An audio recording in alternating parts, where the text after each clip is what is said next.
Jesús. Anoche teníamos pues esa adoración de la cruz, ¿no?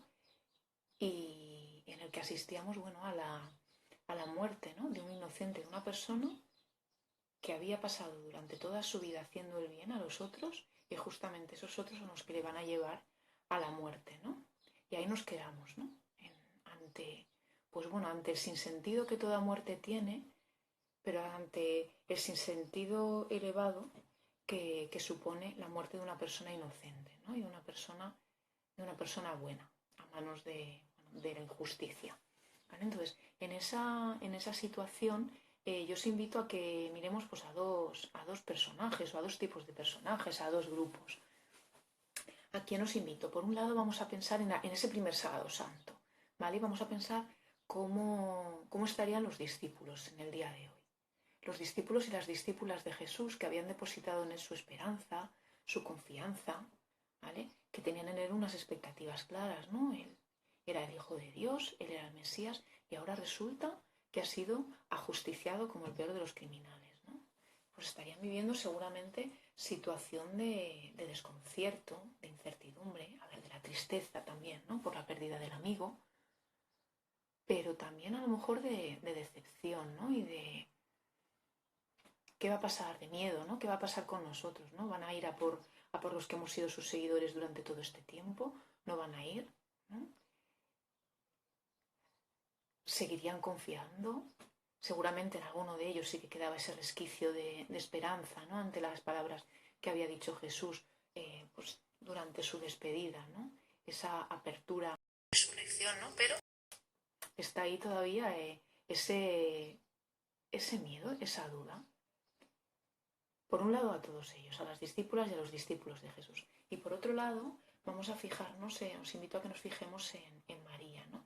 María, a todo lo anterior, María que fue discípula de su hijo, pues también esperaba cosas, ¿no? Y también vivía con él en esa esperanza.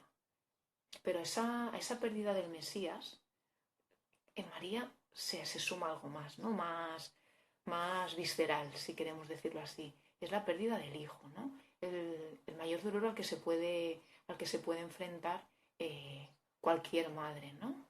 Y es ese dolor que rompe la entraña, ¿no? Que si ya decía antes yo que la muerte es un sinsentido, la muerte del hijo es más sinsentido todavía, ¿no? Bueno, pues María está en esa tesitura en este momento, ¿no? Se está viviendo, hoy es un día ni siquiera para entender, sino para recolocar todo lo que vivió ayer, ¿no? Durante la crucifixión y la muerte de Jesús, ¿no? Y supongo que también un poquito para poner en orden esas emociones, esos sentimientos que fueron brotando en ella, pues cuando le dieron el cuerpo de su hijo muerto y, bueno, cuando ya lo dejaban, ¿no? Para que lo depositaran en el sepulcro, ¿no? Y luego un poco también, ¿no? La situación. A Jesús en su momento no le pudieron realizar con él los ritos fúnebres que se hacían entonces, embalsamarlo y demás, porque era sabbat, ¿no? Porque era sábado y no se podía trabajar, ¿vale? Un poquito, no sé, a mí me recuerda un poco la situación actual donde muchas personas no se están pudiendo despedir de sus seres queridos, ¿no? Ante esta situación del coronavirus, ¿no?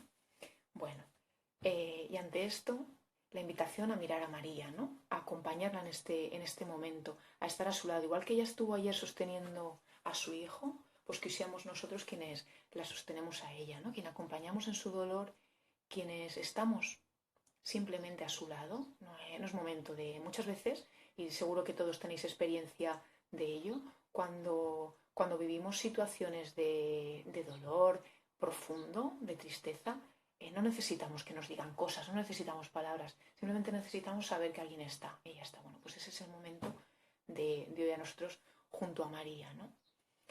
Hay a quien le pueda ayudar, pues bueno, a hacer una oración con ella, a rezar el rosario, ¿no? Y luego también, a la vez que contemplamos a María en el día de hoy, aprender de ella, ¿no? Cómo en medio de esta situación de dolor, de tristeza profunda, ella sigue en el que parece que Dios se ha callado, en ese Dios en el que ella había confiado y que a lo largo de su vida le había dicho tanto, hágase, ese Dios que parece que hoy guarda silencio, ¿no? Bueno, cómo ella lo vive con entereza, con, con dignidad, ¿no? con confianza todavía, ¿no? Bueno, pues yo creo que es un momento para que podamos aprender de ello a vivir con esperanza, con integridad, pues los momentos duros, ¿no? Los momentos duros, los momentos de sufrimiento, o ya ni siquiera tiene que ser algo tan fuerte, ¿no? Como la muerte de alguien o un golpe tan duro, sino pues los días en los que, los momentos de nuestra vida en los que pues parece que hemos perdido el sentido, que no sabemos muy bien por dónde ir, de qué es lo que hago, que mi vida sirve para algo, ¿no? Todas estas situaciones por las que todos vamos pasando en distintos momentos, pues María es buena compañera para esos momentos, ¿no? Y bueno, espero no haberos aburrido mucho con la primera parte, ¿no? Con esto con la explicación del sentido del día, ¿no? Vamos a pasar ahora a la explicación de la vigilia pascual. Fijaos, la vigilia pascual ya se considera, ya es propiamente el domingo de resurrección, ¿vale? Pero como lo vamos a celebrar esta noche, pues la vamos a explicar hoy para que no nos perdamos, ¿no? En todos los detalles, porque hay muchísimos. Los que ya habéis participado otras veces en esta celebración sabéis que desde principio a fin todo tiene un sentido, una simbología, ¿vale? Entonces, bueno, pues un poquito para ayudar en esa parte. La liturgia, la vigilia pascual, que sepáis que es la celebración eucarística más importante de todo el año, ¿vale? Por esta celebración tienen sentido todas las demás, ¿vale? Es más importante que la celebración del Jueves Santo del otro día, es más importante que la Misa del Gallo, es la más importante de todas, ¿vale? De hecho, todos los domingos son un recuerdo de esta, por decirlo así, ¿vale? Entonces, ¿qué es lo que vamos a celebrar? ¿Qué es lo que vamos a presenciar? ¿Qué es lo que vamos a ver? ¿Vale? Obviamente vamos a celebrar la resurrección de Jesús, el paso de la muerte a la vida, ¿no? Y en Jesús de todos nosotros, ¿vale? Entonces la liturgia de hoy va a tener 4 partes fundamentales. La primera parte, que es la de la liturgia de la luz, o los ritos de la luz, el lucernario, donde lo que vamos a hacer es pasar de las tinieblas, de la oscuridad, a la luz, de los momentos en los que no vemos nada claro, a entender que Jesús, que Dios puede dar luz a esas situaciones de no ver nada. El segundo momento es la liturgia de la palabra, ¿vale? Que un poquito nos va a recordar como hoy, que hemos dicho que era un día de silencio, de ausencia de Dios, parece que Dios calla. Bueno, pues pasamos de ese Dios silenciado a un Dios que habla y que se desborda en palabras. Vamos a ver que con el número de lecturas que tenemos vemos este desbordamiento de palabra. En un tercer momento vamos a tener lo que es la liturgia del bautismo, ¿vale? La liturgia bautismal. Entonces vamos a celebrar ese paso de la muerte a la vida en cómo con Jesús o en Jesús todos somos capaces, todos vamos a tener la capacidad de pasar de esa muerte a esa vida, ¿no? A través del bautismo. Y por último tenemos lo que es propiamente la liturgia eucarística, ¿vale? Que pasamos de esa situación de ausencia de Dios. Ayer decíamos, ¿no? No hay Eucaristía, no hay consagración, se comulgaba gracias a las formas consagrado de más en el Jueves Santo. Hoy tampoco hay Eucaristía hasta que llegamos a esta noche, ¿no? Entonces pasamos de esa ausencia de Dios a ese Dios que permanece para siempre con nosotros, en su palabra, en el pan, en el vino, ¿vale?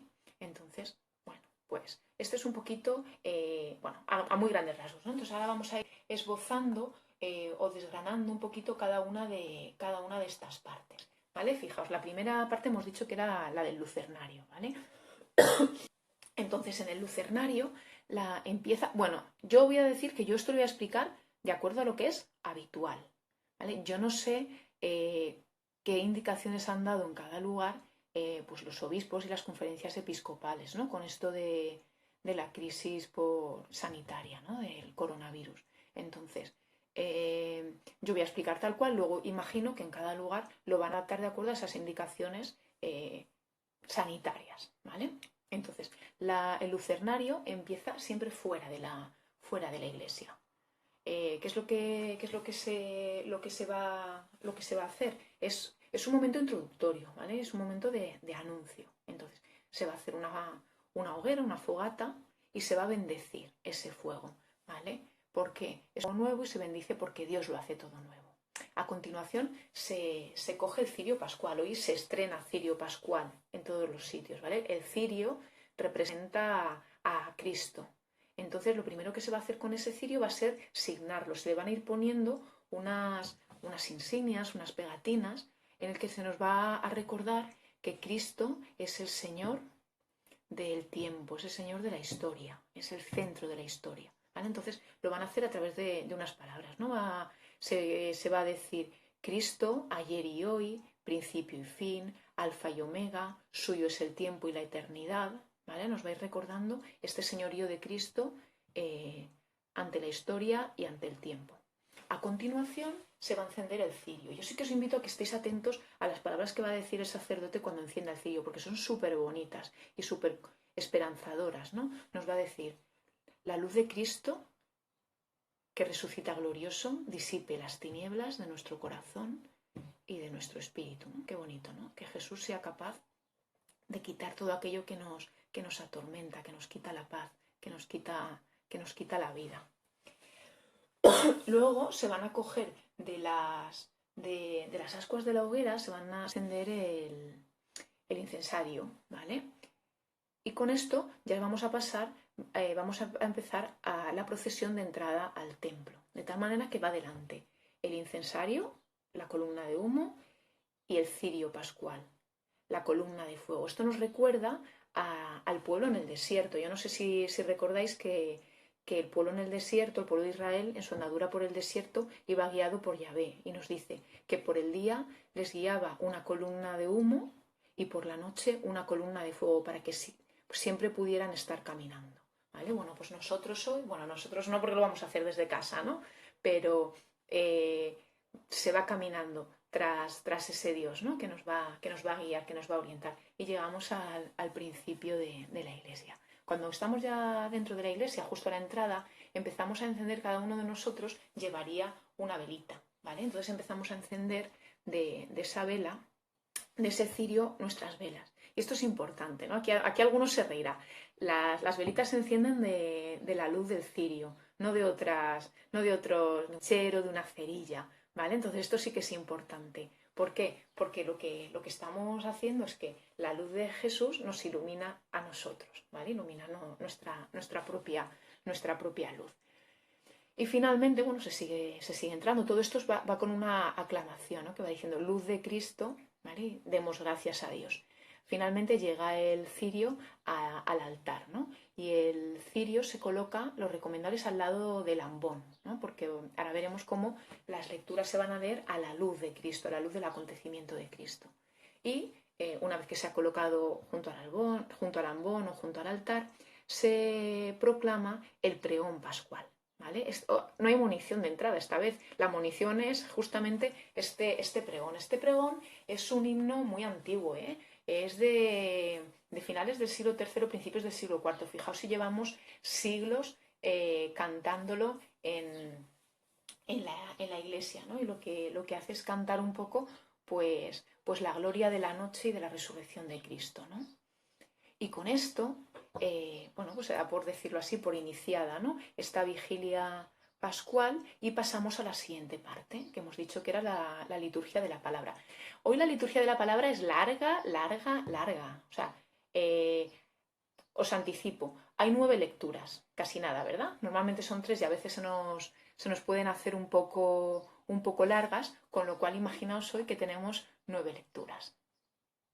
Bueno, ¿por qué 9 lecturas, no? Pues un poquito porque lo que se quiere hacer es ese recorrido por toda la historia de la salvación, ¿vale? Vamos a empezar con el relato de la creación en el libro del Génesis, la primera creación, y vamos a terminar con el relato de la resurrección de Jesús, la creación definitiva o la segunda creación, ¿no? Entonces, por medio vamos a hacer todo un recorrido por toda la acción salvífica de Dios a lo largo de la historia de la salvación, justamente. Entonces, siempre empezamos con las lecturas del Antiguo Testamento, ¿no? Pues bueno, en el Antiguo Testamento tenemos 7 lecturas. Es verdad que en muchos sitios no se leen las 7, que se hacen por cuestiones pastorales, ¿no? Pero incluso si se hace esta selección, hay una lectura que no se puede prescindir de ella, que es la lectura del libro del Éxodo. Éxodo 15, en el que se va a relatar justamente Éxodo 14, perdón, la salida de Egipto, ¿vale? El otro día, el día del Jueves Santo, lo que hacíamos era leer la noche antes de la salida y hoy vamos a narrar la liberación de Egipto, ¿no? Un poco porque hoy estamos celebrando el triunfo del Dios de la libertad, del Dios de la vida. Entonces esa lectura no se puede prescindir de ella. ¿Qué otras lecturas vamos a escuchar? Bueno, pues vamos a empezar, hemos dicho, con el relato de la creación. A continuación se nos propone que se lea también el sacrificio de Isaac, ¿no? Donde se está poniendo a prueba la fe de Abraham. Luego tendríamos el relato del libro del Éxodo.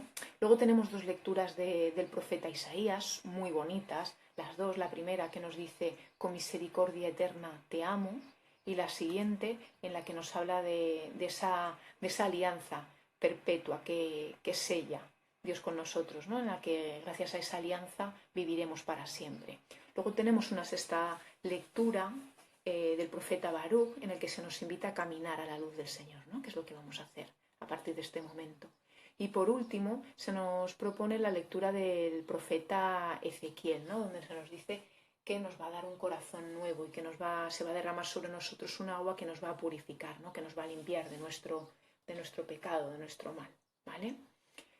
Importante, siempre después de la lectura del Antiguo Testamento, rezamos un salmo. Bueno, pues cada lectura de estas va acompañada de un salmo y de una oración del sacerdote.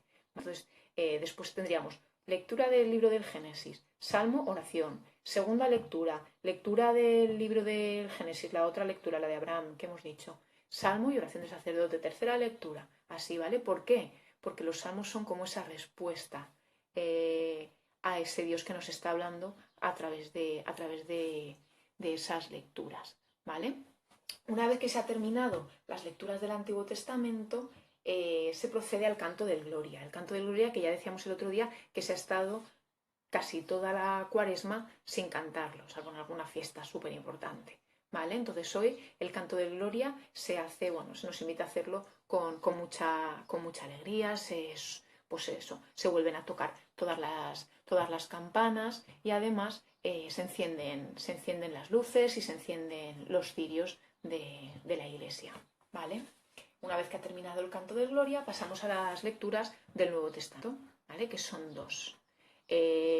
Lo que sería la carta de, lo que es la carta de San Pablo a los romanos, ¿vale? En la que lo que se nos va a decir que Cristo, una vez que ha resucitado de entre los muertos, ya no muere más, ¿vale? Y tras esta lectura de la carta a los romanos, se canta el Aleluya, ¿no? Que hoy tiene una fuerza especial. De hecho, sí que se nos invita a cantarlo completo, ¿no? A intercalarlo con el Salmo 117, donde se nos habla que la piedra que es la piedra angular, hoy es el día en que actuó el Señor, sea nuestra alegría y nuestro gozo, ¿vale? Entonces se le da mucha importancia a este aleluya, que es un grito, es un canto de alegría, ¿no? Significa alabemos nosotros a Dios, ¿no? Bueno, pues es esa invitación.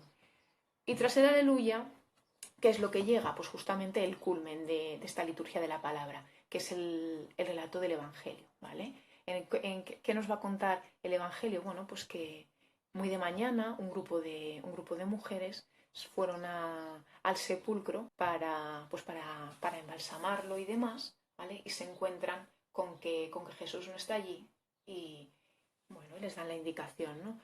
Al que estáis buscando no está aquí, ha resucitado, id a sus discípulos y decirle que vayan a Galilea, que allí me verán, ¿no? Es el anuncio de la resurrección de Jesús, ¿no? Y en este caso a las mujeres que van muy temprano para seguir rindiéndole homenaje, el homenaje que no habían podido hacer el día anterior a su Señor, ¿no?